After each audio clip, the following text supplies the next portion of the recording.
Berikut macam-macam pemeriksaan kimia klinik. Yang pertama, terhadap darah, urin, ludah, dan dahak. Cairan otak, ginjal, pemeriksaan yang dikeluarkan oleh tubuh. Pemeriksaan kimia darah. Dan 3. Pemeriksaan urin khusus.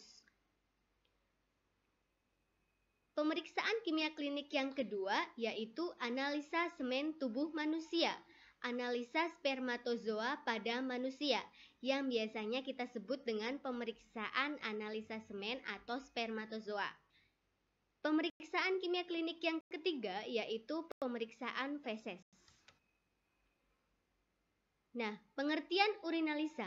Urinalisa itu uji laboratorium yang dilakukan pada sampel urin seseorang untuk menunjang diagnosis infeksi saluran kemih, batu ginjal, uji saring dan evaluasi berbagai jenis penyakit ginjal, memantau perkembangan penyakit seperti diabetes, mellitus, dan hipertensi, dan evaluasi terhadap status kesehatan umum atau medical check-up.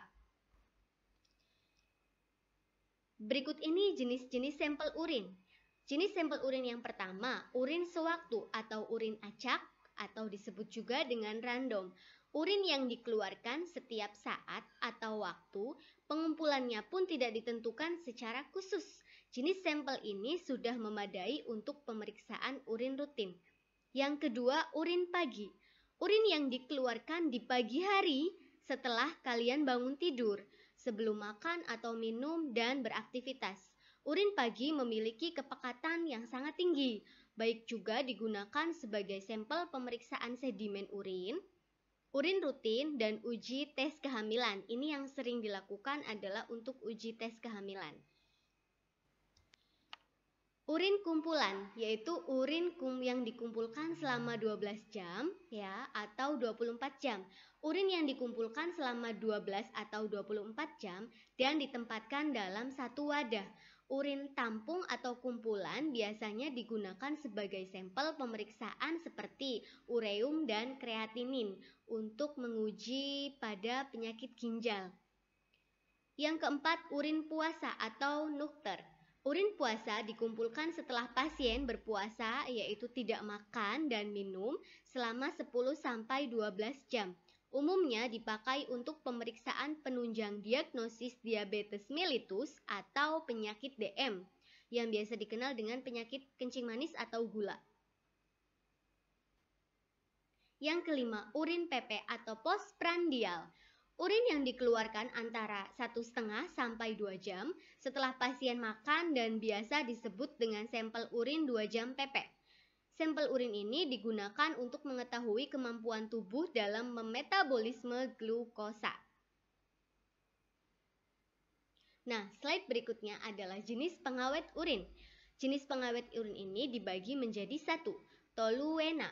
Paling banyak digunakan dengan fungsi dapat menghambat sebagian besar pertumbuhan kuman, baik digunakan untuk pemeriksaan glukosa, benda keton, dan urin rutin. Komposisi pemakaiannya 2-5 mili untuk urin 24 jam. Jadi ketika urin itu diawetkan, maka membutuhkan juga pengawet urin. Urin itu diawetkan ketika kita akan melakukan pemeriksaan yang nantinya dibawa ke klinik ataupun rumah sakit. Jenis pengawet urin yaitu timol. Hampir sama fungsinya dengan toluena, namun jika digunakan dengan komposisi pemakaian terlalu banyak, dapat menimbulkan hasil positif palsu pada pemeriksaan protein urin dengan metode asam asetat 6%. Yang ketiga yaitu formaldehida atau formalin 40%, khusus pada pemeriksaan sedimen urin. Ya, nanti akan kita bahas satu persatu. Apa sih itu sedimen urin ya? Sabar ya. Kemudian yang keempat ada asam sulfat pekat. Asam sulfat pekat ini mempunyai fungsi untuk mempertahankan pH urin. pH itu kadar asam basa urin pada kisaran 4,5 dikatakan asam. Yang kelima, natrium karbonat digunakan khusus untuk pemeriksaan urobilinogen. Nah, kita lanjut ke pemeriksaan urin rutin. Apa saja sih isinya pemeriksaan urin rutin itu?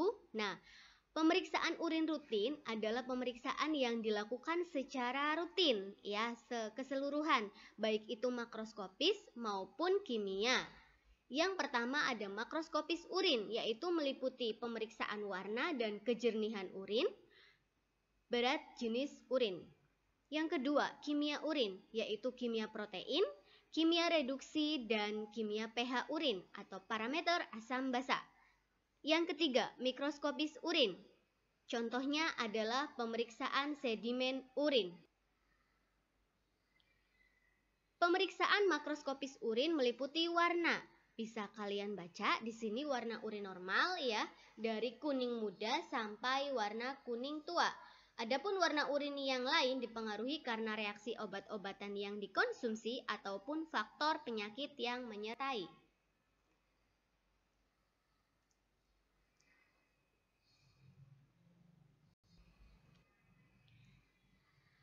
Nah,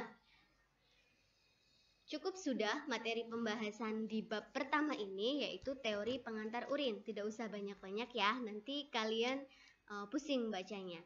Nah, di akhir dari bab pembahasan ini, Ibu selipkan kuis.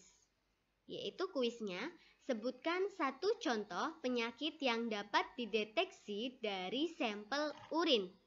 Contohnya apa ya? Silakan kalian cari. Boleh kalian searching atau kalian tanya pada kakak senior kalian yang sudah berpengalaman di bidang analis kesehatan. Nah, untuk menjawab kuis ini caranya mudah loh, yaitu tinggal kalian klik kolom komentar, kalian tulis nama kalian, kemudian spasi, kelas kalian, kemudian spasi jawaban kuis dari bab pertama ini.